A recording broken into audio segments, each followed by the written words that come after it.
वैसे तो आप सारी चीजें बोले, एक मशहूर फिल्म स्टार के बारे में भी हकीकत बोल देना था साहब। क्या हकीकत थी सर? एक गलत बात यह फैलाई जा रही है कि गवर्नमेंट ने, अगर मैं गलत हूं तो आप क्लैरिफाई कर दीजिए सर। ये सब्जेक्ट से हटकर है, लेकिन मैं बोल रहा हूं, मैं नाम लेना नहीं चाहता वो मशहूर फिल्म स्टार का, क्योंकि मैं अहमियत देना नहीं चाहता। लेकिन सर, मेरे इंफॉर्मेशन के हिसाब से वो फिल्म स्टार गए थिएटर को पिक्चर देखने के लिए, बैठे हुए थे, गड़बड़ हुई, उसके बाद पुलिस वाले आकर बोले कि भगदड़ हो गई, स्टैम्पेड हो गया, 2 बच्चे गिर गए हैं, एक लेडी मर गई है। तो उसके बाद में वो फिल्म स्टार पलट के ऐसा मुस्कुराते हैं और बोलते हैं अब तो पिक्चर हिट होने वाली है।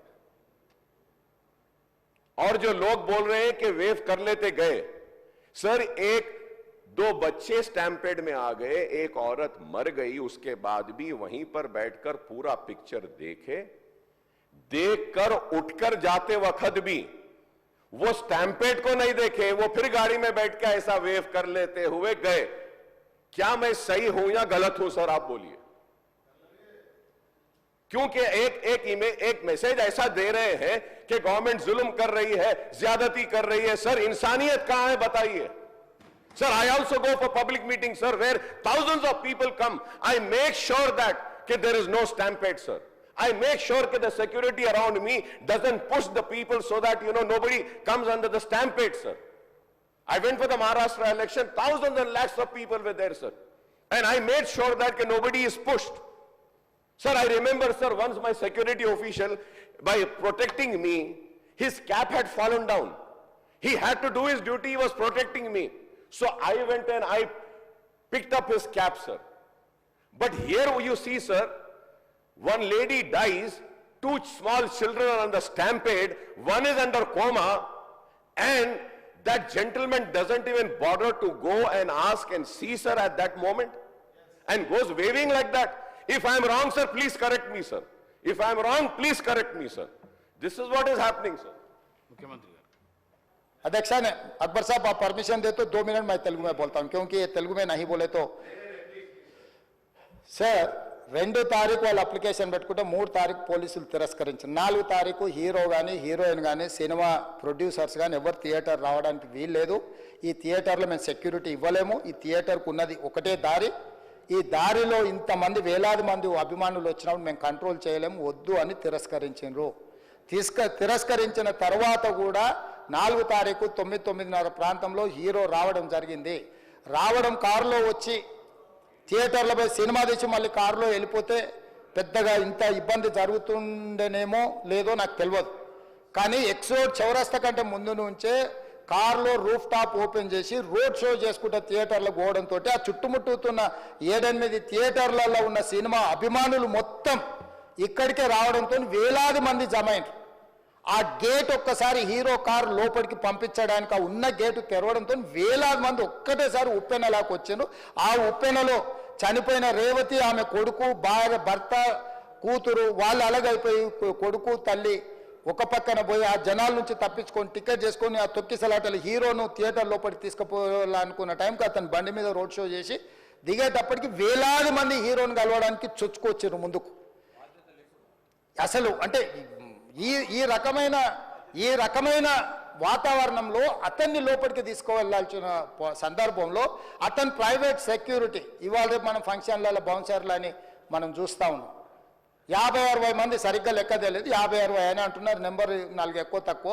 ఆ బౌన్సర్లు అందరు మీదికి వచ్చే అందరు అభిమానులను విపరీతంగా అడ్డంగా ఎట్లా పడితే అట్లా తోయడంతో అటు నుంచి అభిమానులు హీరోని చూడాలి, కలవాలని ఒకవైపు నుంచి వాళ్ళని హీరో దగ్గరికే రానియొద్దని ఆయన ప్రైవేట్ సెక్యూరిటీ వెనక్కి నెట్టడం వల్ల ఈ తొక్కిసలాటలో హీరో థియేటర్కి వెళ్ళి లోపలికి వెళ్ళి చూసినాక పోలీసులు ఈ మొత్తం క్రౌడ్ని, ఈ మొత్తం అక్కడ ఉన్న జమైన జనాలను అందరిని కూడా తీస్తే ఒక తల్లి కొడుకు అక్కడ శవాలుగా పడి ఉన్నారు. ఆ తల్లి అంత తొక్కిసలాటలు కూడా నేను ఆ వీడియో చూసిన ఆ తల్లి లోపలికి వచ్చినప్పుడు కొడుకు చేయి పట్టుకొని ఎంత జాగ్రత్తగా కొడుకుని తీసుకొని వస్తుందో తల్లి ప్రేమ ఎట్లుంటుందో అక్కడ నాకు చూసి నాకు అర్థమైంది. ఆ శవాలుగా మారిన తల్లి కొడుకు చేయి ఇడవలే అధ్యక్ష, అట్లే చేయి బిగ్గర పట్టుకొని పోలీసు వెళ్ళి చూస్తే ఆ తల్లి, ఆ పిల్లగాడు, ఆ తల్లి ఆ చెయ్యి వదలకుంటే కన్నబిడ్డను పట్టుకుని తల్లి చచ్చిపోయింది అధ్యక్ష. అట్లాంటి సిచ్యువేషన్లో పోలీసులు తల్లిని కొడుకుని హాస్పిటల్కి అక్కడ ఫస్ట్ ఎయిడ్ ట్రీట్మెంట్ చేసిండ్రు. పోలీసులు ఏం డాక్టర్లు కాదు, హుటేనా తరలించిండ్రు. హాస్పిటల్కి వెళ్ళిన తర్వాత తల్లి చచ్చిపోయింది, పిల్లోడు కోమాలు ఉండు. ఆల్మోస్ట్ పోలీసులు పిల్లవాడు కూడా చచ్చిపోయింది అనుకున్నారు. బ్రెయిన్ డెడ్ అయింది, ఆక్సిజన్ అందక ఆ అబ్బాయికి. సో ఆ సిచ్యువేషన్లో వెనక్కి పోలీసులు వచ్చి హీరో గారికి విషయాన్ని తెలియజేసి హీరో గారు వెళ్ళిపోతే, హీరో ఎందుకు వెళ్ళిపోవాలనుకుంటారు పోలీసులు అంటే ఇంకా వేలాది మంది అభిమానులు అక్కడనే ఉన్నారు. హీరో గారు థియేటర్లో కూర్చొని ఉండడం వల్ల, సినీ ప్రముఖులు ఉండడం వల్ల ఈ బయట జమైన వేలాది మంది అభిమానులు అక్కడి నుంచి పోకుండా అక్కడనే ఉండడంగా థియేటర్ లోపల కూడా బాల్కనీలో, టాప్ బాల్కనీలో హీరో కూర్చుంటే కింద నేల కింది నుంచి పై వరకు వెనక్కి తొక్కుట పైకెక్కి హీరో చేతులు కలపాలని కోతులు ఎగబడ్డట్టు, కోట మీదకి కోతులు ఎగబడ్డట్టు ఉల్టా పైకి తొక్కిసలాట జరిగింది అధ్యక్ష. థియేటర్ వాళ్ళు పోలీసులను హీరో దగ్గరికి వెళ్ళి చెప్పడానికి కూడా అనుమతి ఇవ్వకుండా థియేటర్ వాళ్ళు పోలీసులను బ్లాక్ చేశారు అధ్యక్ష. ఎప్పుడైతే హాస్పిటల్లో తల్లి చచ్చిపోయిన పిల్లగాడు కూడా ఆల్మోస్ట్ చావు నోట్లో ఉన్నాడు అని తెలిసి పోలీసులు వచ్చి ఏసీపీ వెళ్ళి చెప్పడానికి పోతే థియేటర్ సిబ్బంది లేదు హీరో దగ్గరికి వెళ్ళడానికే వీళ్ళేదని చాలాసేపు పోలీసులను కూడా హీరో దగ్గరికి పోనీయలేదు అధ్యక్ష, వాళ్ళ ప్రైవేట్ వీళ్ళు. చివరికి ఏసీపీ కోపం వచ్చేసి మిమ్మల్ని అందరిని తీసి లోపల వేయాల్సి వస్తుందని చెప్పిపోయి హీరోకు ఏసీపీ క్లియర్గా ఇద్దరు చనిపోయినరు, మీరు ఇక్కడ కూర్చుంటే థియేటర్లోనగా థియేటర్ బయట ఉన్న వేలాది మంది ఈ సినీ అభిమానులను మేము కంట్రోల్ చేయలేకపోతున్నాం, ల్యాండ్ ఆర్డరు శాంతి భద్రతలు చేయి దాటిపోయినాయి, మేము లాఠీ చార్జ్ చేయాల్సిన పరిస్థితి ఉంది, మీరు దయచేసి వెళ్ళిపోండి, వచ్చిండ్రు చూసిండ్రు కదా వెళ్ళిపోండి అంటే, లేదు నేను సినిమా అయిపోయే వరకు ఇట్లే కూర్చుంటానని పోలీసులతో చెప్పిండని సిటీ కమిషనర్ నాకు చెప్పడం జరిగింది అధ్యక్ష. అదేవిధంగా ఇంకా కంట్రోల్ కాకపోవడంతో అప్పుడు డీసీపీ పై అధికార రంగంలో దిగి వాళ్ళ అందరినీ లోపల వాళ్ళ ఎంబడున్న అడ్డుకుంటున్న వాళ్ళను పోలీసులతో జరిపించి చక్కగా డీసీపీ పోయి హీరో గారికి బయట చనిపోయినరు, పరిస్థితి చాలా గందరగోళంగా ఉన్నది, మీరు ఇక్కడ నుంచి కదలాల్సిందే, లేకపోతే మిమ్మల్ని పోలీస్ స్టేషన్కు తీసుకెళ్లాల్సిన పరిస్థితి వస్తుంది, మీరు ఇక్కడ నుంచి కదలాల్సిందే అని బలవంతంగా అతన్ని సినిమా మధ్యలో 12 గంటల సమయంలో, రాత్రి 12 గంటల సమయం అట్టిగా ఆ సమయంలో అతను తీసుకొచ్చి బండెక్కిస్తే మళ్ళీ అతను రూఫ్ టాప్ ఓపెన్ చేసి మళ్ళీ చేతులు ఊపుకుంటూ రోడ్ షో చేసుకుంటూ, అంటే తల్లి చనిపోయి పిల్లగాడు చావు బతుకుల మధ్యలో ఉన్నాడు మీరు వెళ్ళండి అని వెనక్కి పంపిస్తే కూడా మళ్ళీ కారులో రూఫ్ టాప్ ఓపెన్ చేసి చేతులు ఊపుకుంటా అభిమానులను సంతోషపెట్టుకుంటా రోడ్ షో చేసుకుంటా అతను వెళ్ళిపోయింది అధ్యక్ష. పోలీసులు కేసు చేసిరు, కేసు మీద థియేటర్కి సంబంధించిన కొంతమందిని అరెస్టు చేసిరు, అరెస్టు చేసి 10-11 రోజుల తర్వాత పోలీసు హీరో గారింటికి వెళ్ళిండ్రు. మీరు కూడా కేసులో A11 మీ మీద కేసు ఉందని చెప్పడానికి పోలీసులతో దురుసుగా ప్రవర్తించిండు, మీరు ఆ వీడియోలన్నీ కూడా చూసిండ్రు. ఆ పరిస్థితిలో చట్టాన్ని అమలు చేసే పోలీసులు ఆల్రెడీ ప్రాణాలు పోయినాయి, ఒక నిరుపేద తల్లి చనిపోయింది, కొడుకు చావు బతుకుల మధ్యలో ఉన్నాడు, ఆ రోజు కోర్టుల కేసులు కూడా వస్తున్నాయి, కోర్టుకు కూడా మీరు విచారణలు ఏం చేసిండ్రని కోర్టుకు కూడా పోలీసులు జవాబు చెప్పాల్సిన పరిస్థితి ఉండే అధ్యక్ష. దాంతో మాట్లాడితే వాళ్ళు చాలా బాధ్యతారహితంగా సమాధానాలు ఇచ్చారని మా పోలీస్ సిబ్బంది చెప్తాను. దాంతోనే అతన్ని పోలీస్ స్టేషన్ తీసుకెళ్ళారు అధ్యక్ష. ఇక్కడి వరకు ఒక హీరో, ఒక థియేటర్లో జరిగిన సంఘటనలు, వీటన్నిటి నేపథ్యంలో పోలీసులు వాళ్ళ విధి నిర్వహణ నిర్వహించారు అధ్యక్ష. ఎప్పుడైతే అతను పోలీస్ స్టేషన్కు తీసుకెళ్ళిరో కొన్ని రాజకీయ పార్టీలు పైశాచికంగా ఎంత నీచంగా నన్ను తిట్టుకుంటా పోస్టులు పెట్టినరంటే, అంటే తెలంగాణ समाजంలో మలక్పేటలో बलाला साहब के कॉन्स्टिट्यूंसी के वोटर है उन लोग, मलकपेट के छोटे नौकरी, उसका नौकरी अकबर साहब वो 30,000 नौकरी करता है, उसके परिवार में कोई कमाई नहीं है, एक टिकट 3,000 रुपये में खरीदा, वो बच्चा उनका फैन है बोल के उनके परिवार 12,000 रुपये रखकर 4 टिकट खरीद के पिक्चर को गए.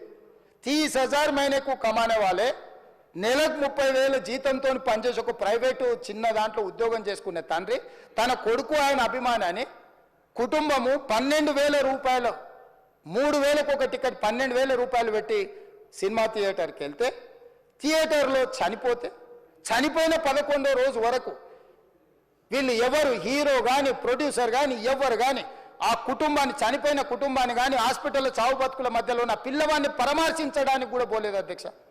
ఇది ఏ రకమైన మానవత్వం అధ్యక్ష నాకు అర్థం కాలే.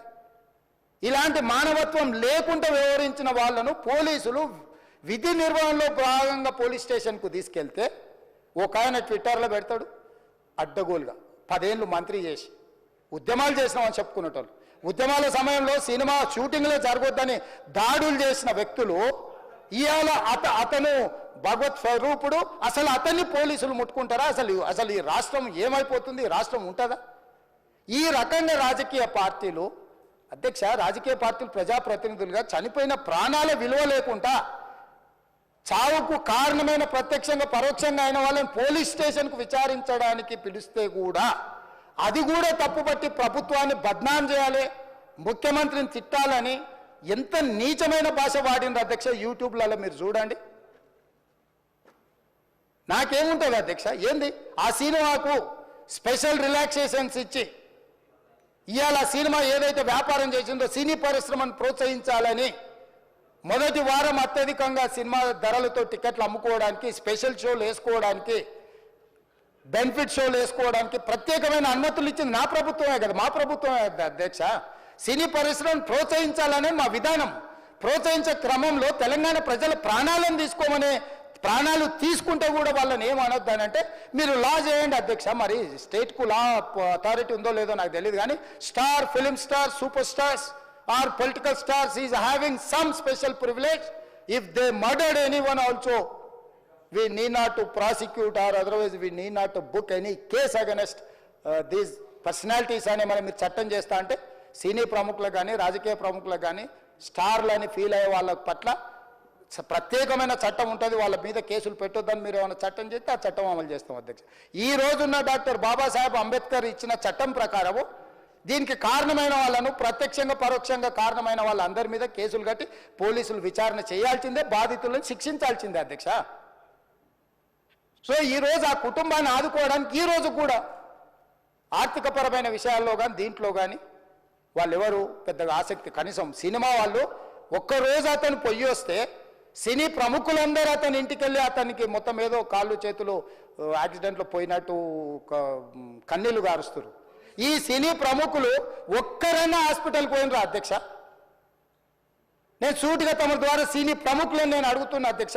తల్లి చనిపోయి 9 సంవత్సరాల పిల్లగాడు బ్రెయిన్ డెడ్ అయ్యి ఆక్సిజన్ అందక 20 రోజుల నుంచి హాస్పిటల్లో కోమాలో ఉంటే ఈ సినీ ప్రముఖులు ఒక్క రోజు కోసం పోలీస్ స్టేషన్ పోయిన ఇంటికాడ క్యూ కట్టి ప్రభుత్వాన్ని తిడుతున్నారు, నన్ను తిడుతున్నారు, అతన్ని పరామర్శిస్తున్నారు. ఏమైంది అధ్యక్ష? అతను కాలు పోయిందా, కన్ను పోయిందా, చేయి పోయిందా, ఏమైనా కిడ్నీలు దెబ్బతిన్నా, ఏమైంది? అతన్ని ఇంతమంది సినీ ప్రముఖులు పరామర్శించారు, కలిసిండ్రు, అభినందించారు. కానీ ఆ పిల్లగాన్ని కనీసమన్నా పరామర్శించడానికి సినీ ప్రముఖులు ముందుకు రాలేదంటే సినిమా ఇండస్ట్రీలో ఉన్న ప్రముఖులు ఏం ఆలోచన చేస్తుండ్రో, ఏం కోరుకుంటుండ్రో నాకైతే తెలియదు. 100% जो भी अकबरुद्दीन ओवैसी साहब ने जो मुद्दा उठाए वो मुद्दा के लिए मैं ये बात कह रहा हूं, सचमुच बोल रहा हूं, ये शर्म की बात है. 20 दिन के बाद भी इतने एक दिन के लिए उनको पुलिस स्टेशन को लेकर गए तो हाईकोर्ट भी इमीडिएट अजर्नमेंट मोशन, लंच मोशन ले लिए, उनका बेल भी दे दिए, सब कुछ है. आधी रात को 11-12 बजे अपने लोग बोल रहे थे जेल का दरवाजा खोलो, 12 बजे उनको छोड़ो. अरे भाई कहाँ है प्रोविजन? कहाँ से छोड़ू मैं? कोई मेरा घर का मामला नहीं है. मेरा घर का मामला है तो मेरा गेट निकाल के आने वाले जाने वाले को मैं बोल सकता हूँ. जेल का दरवाजा मेरा हाथ में नहीं है, कानून के हिसाब से चलाने का है मेरे को. रात 12 बजे अरे वो फिल्म स्टार है उसको छोड़ दो. भाई अगला दिन मैं रहे तो ना फिल्म स्टार को छोड़ने के लिए. अगर आधी रात को 12 बजे किसी को जेल से छोड़ने का कोई लॉ है तो बोलो, मैं भी लागू करता हूं. तो इसीलिए ये इतने फिल्म स्टार कोई भी दवाखाना तक नहीं गया, छोटे बच्चे को नहीं देखा अकबर साहब. ये अफसोस की बात है, शर्म की बात है. सचमुच बोल रहा हूं मैं. अगर मैं वहां पर जाके देखने के लिए मैं पूरा स्टाफ और मेडिकल एंड हेल्थ सेक्रेटरी, मेरे कमिश्नर, सब टीम को मैं डिप्लॉय कर दिए. सीता और अपने कमीशन चेयरपर्सन सब लोगों को वहां भेज के मैं continuously I am monitoring that boy health condition.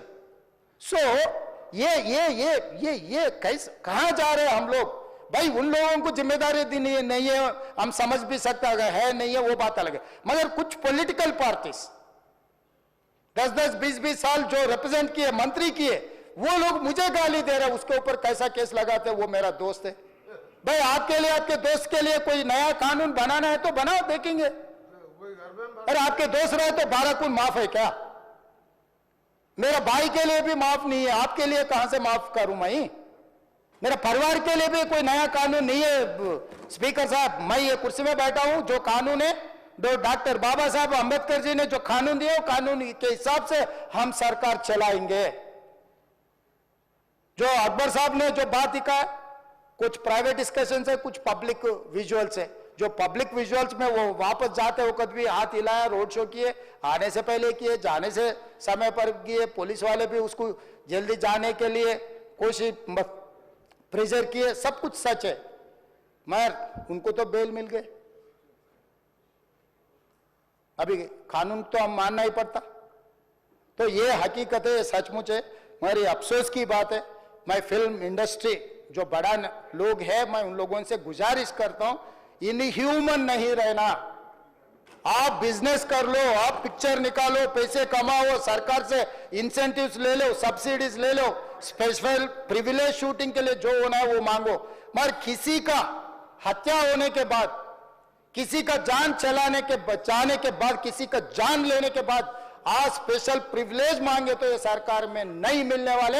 मैं जब तक मैं कुर्सी में रहता हूं तब तक नहीं देता हूं। मेरा जिम्मेदारी तेलंगाना आम जनता का जान बचाने का मेरा जिम्मेदारी है। उन लोगों के लिए कोई भी तकलीफ दिए, उन लोगों को कांग्रेस सरकार ने, मेरे सरकार ने छोड़ने वाला नहीं है।